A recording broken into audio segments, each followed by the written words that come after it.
So, dahil sa buwan kami na-jump sa real estate, iba yung nabubuhay ka to survive. Ano nabubuhay ka to serve? What is your purpose in it?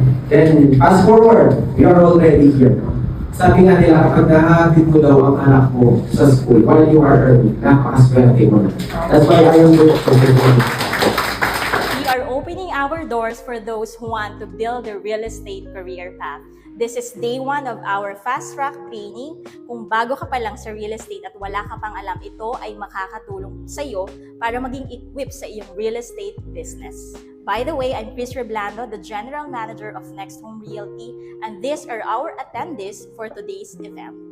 My name is Jeremiah Manaloto. My name is Rani Rose Manalote and I was invited by Miss. Jaira Gisi Pineda. Actually, introvert po akong tao. Mayayain talaga ako yung nakikipag-usap sa mga tao. For this seminar po, I'm so very thankful na nagkaroon ako ng opportunity na makadalo dito sa Fast Track. Dahil sa encouragement ni Nisi, nabus yung confidence ko at saka kanina, napakaganda ng vibes, ng environment.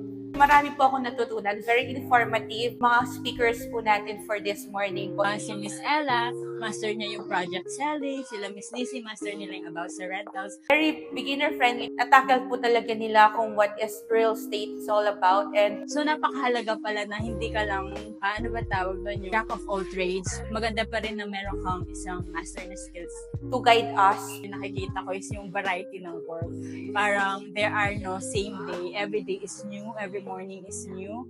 So, parang everyday ang dami mong madidiscover sa sarili mo. Magiging journey po for being real estate agent po. Magandang part sa job na ito is talagang kung paano mo tulungan yung ibang tao na makahanap ng dream home nila. Thank you for Next Home po for this opportunity and looking forward po more learnings pa po na pwede namin matutunan and opportunities pa po na pwedeng maibigay sa amin. Thank you. Maraming salamat for attending our fast track training ngayong araw.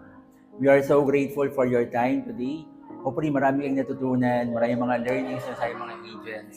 And also maraming salamat din sa mga core leaders namin. No? They spend time talaga para mag-create ng training program dun sa mga bagong agents na papasok ng Next Home.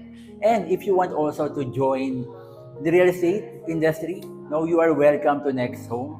No, feel free to message us. We have our next orientation on July 5 and July 12.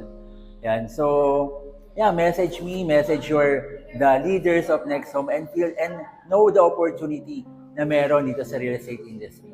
So, see you guys sa mga next event namin.